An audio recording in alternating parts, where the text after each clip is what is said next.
एका खेड्यातील मोठ्या कुटुंबात 2 सुना होत्या. एक सून श्रीमंत घरची होती तर दुसरी गरीब घरची. श्रीमंत घरची सून गर्विष्ठ होती आणि आपल्या पैशाचा सतत दिखावा करायची.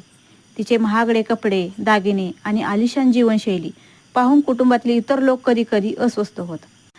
गरीब घरची सून साधी होती, पण ती मनाने खूप चांगली होती. तिच्या कष्टाने आणि प्रेमळ स्वभावाने ती सगळ्यांची लाडकी बनली. ती कुटुंबाच्या गरजामध्ये मदत करायची आणि सगळ्यांना आनंदी ठेवायची. एका दिवशी दोन्ही सुना गर्भवती असल्याचं समजलं. श्रीमंत सून नेहमीच स्वतःच्या बाळासाठी महागड्या गोष्टींची खरेदी करत असे, तर गरीब सून तिच्या हाताने छोट्या छोट्या गोष्टी तयार करत होती.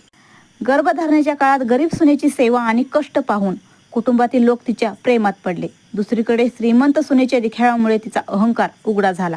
शेवटी दोघींनीही बाळांना जन्म दिला, पण कुटुंबाने समजून घेतलं की पैसे नव्हे तर माणसाचं मन आणि निस्वार्थ प्रेमच कुटुंबाला एकत्र ठेवू शकतं.